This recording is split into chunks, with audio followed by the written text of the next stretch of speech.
Mesdames et messieurs, bonjour, Serge Klim. Donc aujourd'hui, je vais vous présenter le moteur valve qui sert à pulser la gaz dans la climatisation ou dans le frigo ou des appareils comme ça, on utilise ça.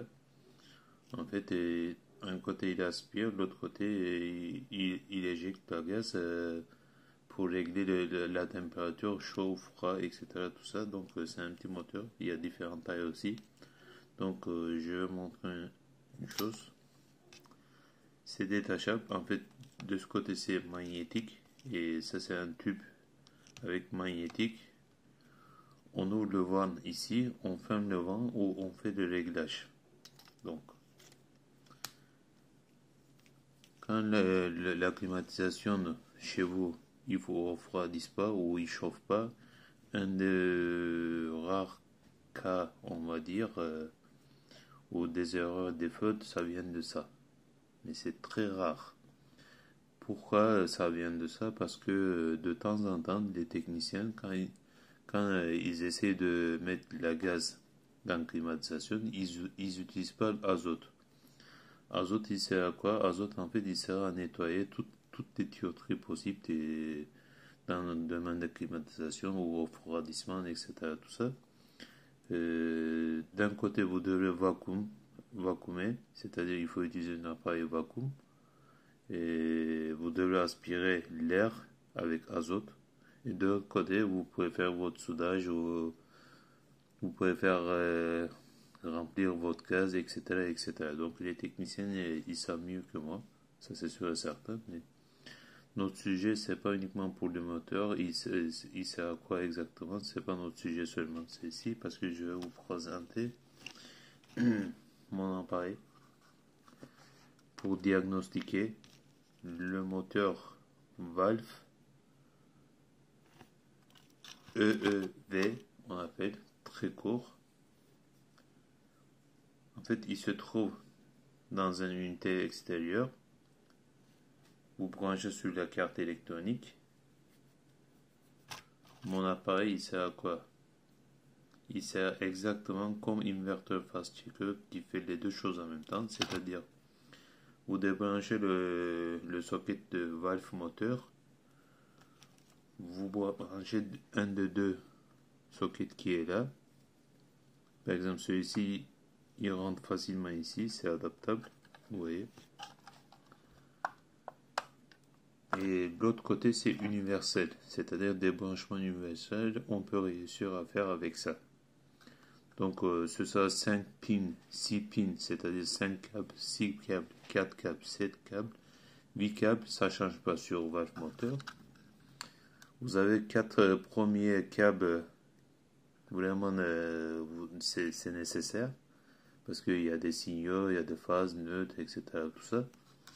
Donc, il faut vraiment utiliser minimum 4 câbles pour bien tester comme il faut.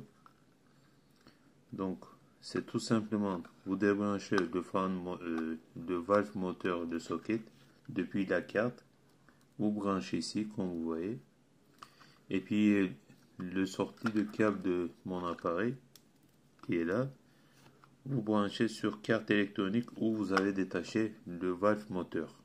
Donc, il sert à quoi? Il sert à diagnostiquer entre la carte électronique et le valve moteur. Est-ce qu'il y a une incompatibilité? Vous pouvez vérifier ça. Ou bien est-ce que la caisse ça fonctionne? La caisse ça fonctionne pas. Par exemple, du côté carte électronique ou valve moteur vous mettez, peut-être il est effectueux, je ne sais pas, un soudure qui est cassé dans la carte électronique, etc. Tout ça. Vous pouvez diagnostiquer également avec mon appareil. Et quand vous branchez ce câble-là, et vous mettez en test, bien sûr, il y a des boutons ici. En détail, je peux vous expliquer ça plus tard. Pour le moment, j'essaie de faire vraiment court des vidéos parce que comme je n'ai pas d'assez abonnés, je ne vais pas faire partage live avec YouTube. Donc, les lettres ici, ils s'allument, ils clignotent. Après, certains endroits, au moment, ils restent stables. par rapport à quelle LED vous pouvez savoir que il y a ce problème, il y a ces problèmes, etc. Tout ça. Donc, si vous avez constaté que tous les 4 ça s'allume, vous avez vu, la carte électronique il n'a aucun problème. Dans ce cas-là, il faut tester le valve moteur. Donc, valve moteur, vous testez par là. Et vous pouvez tester les deux en même temps. L'appareil comme ça, il fait intermédiaire entre valve moteur et la carte électronique où il est branché du côté du socket. Il fait, si vous voulez, vraiment il essaye de mesurer la communication avec la carte électronique et valve moteur aussi. Il fait ça aussi. Et vous pouvez nettoyer le valve moteur si c'est bouché. Ou bien s'il y a un problème qui s'est coincé, je ne sais pas, à cause de chaleur, chaud, froid, vous savez, parce que comme des bois, comme des métals, ils gonflent, ils dégonflent des fois par rapport à la chaleur ou froid, extrême froid. Et vous pouvez tout faire avec cet appareil pour mettre dans l'ordre. Par exemple, sur carte électronique, il y a un problème, vous avez diagnostiqué, mais vous ne savez pas quoi. Donc quand vous utilisez la télécommande de climatisation, je vais vous montrer tout de suite.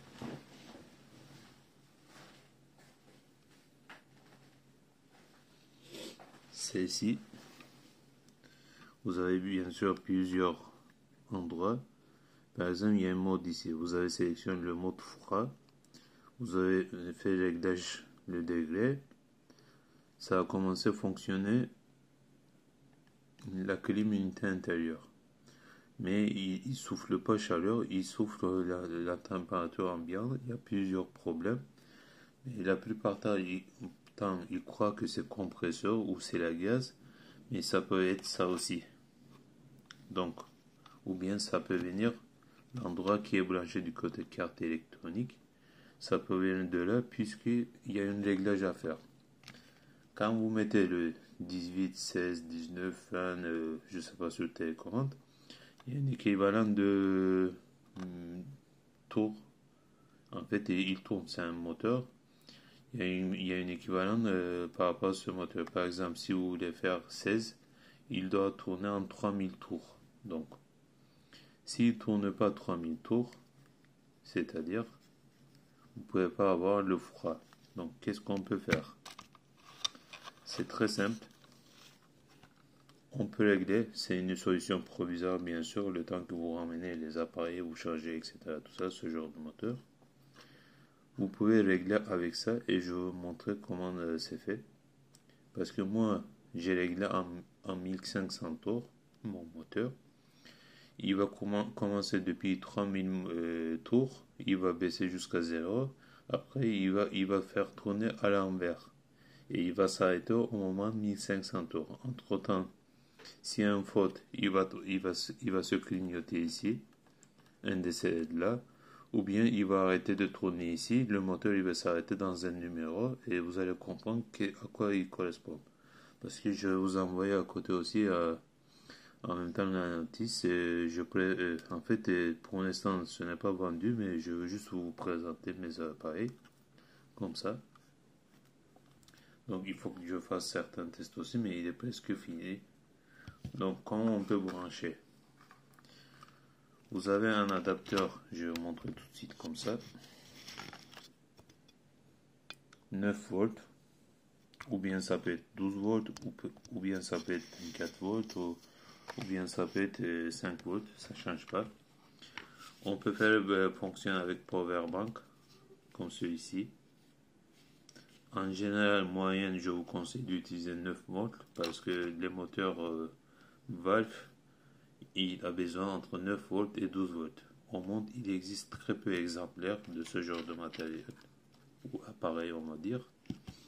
Et au moins, celui-ci, c'est universel. Universel, c'est-à-dire toutes les valves moteurs, il est compatible avec cet appareil. Je vais vous montrer les deux branchements aussi, ce soit universel ou le branchement direct aussi. Là, on a déjà branché en direct, parce que le socket, il est adapté. Vous voyez. Donc ça appartient à plusieurs climatisations, ils utilisent à peu près le même moteur. Je vais vous montrer comme ça. Vous voyez. Imaginez-vous un robinet, quand vous ouvrez, vous pouvez régler la vitesse de l'eau. Ça peut couler moins, ça peut couler moyen ou ça peut couler plus vite. Et le moteur magnétique, il fait la même chose. Quand ça tourne à 1500 tours par exemple, il laisse ouvert le valve qui est à l'intérieur, moitié. Par exemple, c'est 3000 tours, c'est totalement ouvert. Par exemple, c'est, on va dire 250 tours, c'est vraiment à la limite qui est fermé, très peu ouvert, etc. Grâce à ça, on peut régler la température de chaleur ou froid.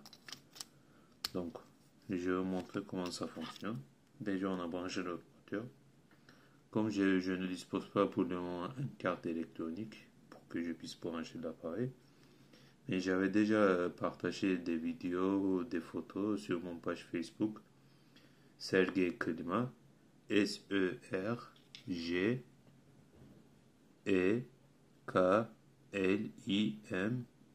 Sergey Klima. Donc en turc, on dit comme ça, Serge Klim, équivalent en français bien sûr. Donc vous pouvez aller voir là-bas, n'hésitez pas, il n'y a pas de souci. Donc on va brancher là maintenant tout de suite. Je branche mon adapteur à 9 volts. Donc il a allumé l'appareil, vous voyez. Là il clignote à 3000 tours pour commencer le diagnostic. Vous avez plusieurs possibilités pour faire un branchement. Regardez, vous avez en phase un neutre ici. Si vous disposez d'une unité stable des électroniques, les gens qui utilisent des électroniques, par exemple, les gens qui utilisent le téléphone portable pour réparer, etc., et pour donner le tensionneur exact, vous pouvez régler, vous pouvez donner aussi, ça vous pouvez faire aussi. Ou bien l'embout qui est là, vous voyez, il est cassé, donc il ne fonctionne plus. Vous coupez d'ici, vous pouvez brancher là, tout simplement, et faire fonctionner. Mais si vous n'êtes pas professionnel, surtout de ne pas essayer, je ne vous conseille pas. C'est très dangereux pour vous en fait. Il ne faut pas faire, tout simplement. Donc, on va faire fonctionner maintenant notre appareil. Regardez bien.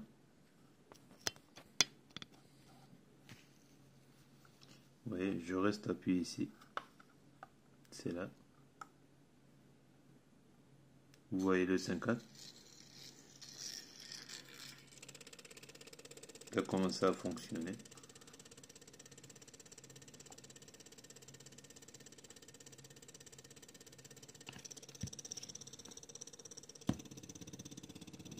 Vous entendez le bruit?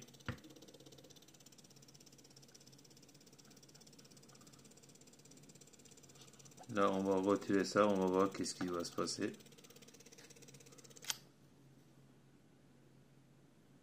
Il continue toujours.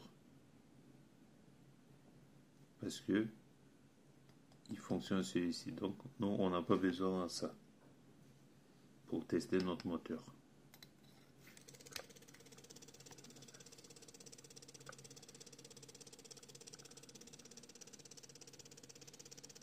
En fait, quand on fait comme ça, on essaie de trouver à quel tour il se coince, le moteur.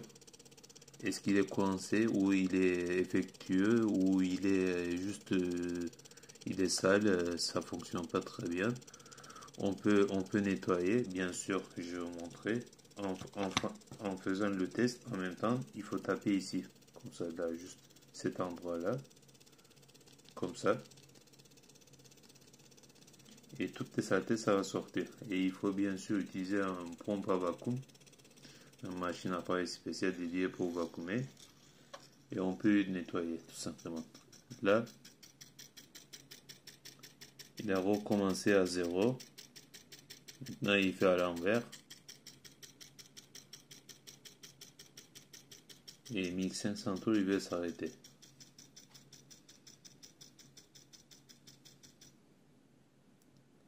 Vous avez vu, il s'est arrêté, 1500 tours. Maintenant, on va appuyer les autres boutons. Qu'est-ce qui va se passer? On va essayer de vérifier avec vous ensemble. Là, il fait fonctionner. Il va tourner, il va tourner, il va tourner parce qu'on doit faire de programmation.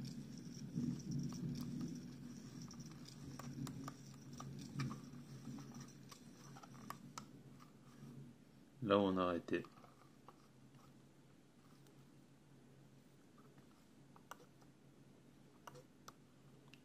Là, on teste une par une.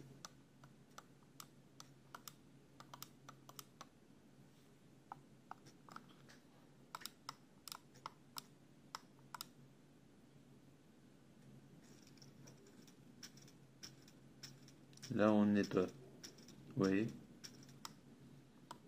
Ça, c'est on fait manuel.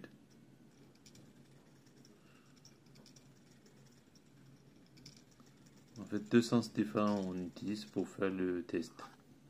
On appuie les doubles boutons, qu'est-ce qui va se passer? Il va rien se passer parce qu'il ne prend pas de commande.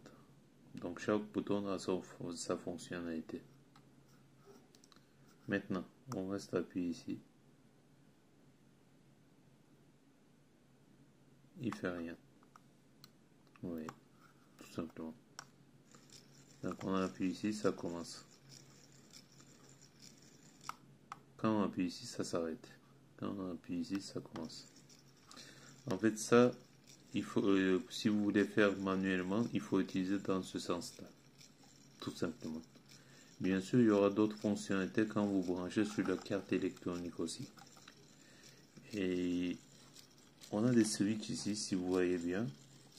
Vous voyez pas, je sais pas. En fait, pour utiliser l'intensité et la force de l'appareil, on règle par rapport à ça. Là, on va régler en même temps ensemble. Qu'est-ce qui va se passer? On va voir. Vous voyez, il tombe plus fort. Là, il s'est arrêté. Il a remis sa place. Donc, on va faire fonctionner plus rapide.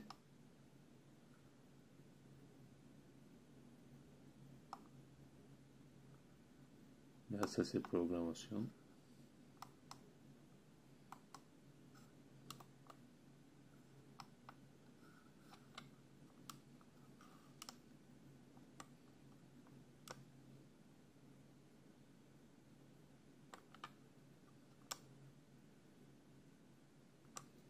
Voilà, on a fait de programmation aussi. Donc le moteur, ça fonctionne comme ça, le valve moteur. On peut diagnostiquer et tester. Et on peut utiliser dans un power bank, je vais vous présenter dans une autre vidéo, mes DC farm moteur test kit. Les kits pour tester, pour diagnostiquer tout ce qui est DC farm moteur. Jusqu'à 310 volts à partir de 3 pins, c'est-à-dire 3 câbles, 4 câbles, 5 câbles, 6 câbles. On appelle ça des pins parce qu'ils sont trop petits. Vous voyez, c'est trop petit les câbles. Et je vais essayer de vous montrer ça. Et merci d'avoir m'écouté pour ce genre de produit. Je vais continuer à vous présenter. Donc voilà, c'est une invention. Bon, c'était pas fait 100% par moi-même. Donc quelqu'un il avait inventé, malheureusement il n'a pas réussi de faire fonctionner A à Z. Moi je l'ai amélioré, je l'ai changé un peu et j'ai mis en bien comme il faut pour que ça fonctionne correctement partout avec toutes les versions de valve moteur et y compris pour vérifier, diagnostiquer le carte circuit électronique où il est branché du côté valve moteur. On peut utiliser comme ça, voilà. À chaque vidéo que je vous répète, et je vous répète toujours, n'oubliez pas s'il vous plaît vos casques pour protéger votre tête. Je parle de professionnels, même débutants qui ont commencé dans un métier dangereux. N'oubliez pas vos lunettes, n'oubliez pas vos masques, n'oubliez pas le casque spécial pour vos oreilles, n'oubliez pas les gants et n'oubliez pas les chaussures de sécurité. Une dernière remarque, s'il vous plaît, quand vous faites un truc ou vous manipulez un truc vraiment dangereux, vous restez avec un collègue ou quelqu'un, un surveillant, comme ça il peut vous guider des choses des dangers que vous ne voyez pas au moment que vous travaillez. Lui ou je ne sais pas c'est qui, ou elle, il peut ou elle peut vous voir et vous avertir, et comme ça on peut éviter tous les problèmes, etc. Tout ça. Une dernière encore, on va dire une consigne de sécurité, ou bien il faut vraiment appliquer cette consigne de sécurité ou la règle de sécurité. Quand vous travaillez dans un endroit haut, par exemple dans un bâtiment, je ne sais pas, dans un terrasse, balcon, fenêtre, ou je ne sais pas, dans un échafaudage, etc. Tout ça, s'il vous plaît, vous, vous branchez quelque part, je vais utiliser cette mot, avec un cordon spécial sécurisé pour que vous ne tombez pas. Voilà, tout simplement. Merci beaucoup d'avoir m'écouté. Serge Klim, Sergei Klima, merci beaucoup. Au revoir.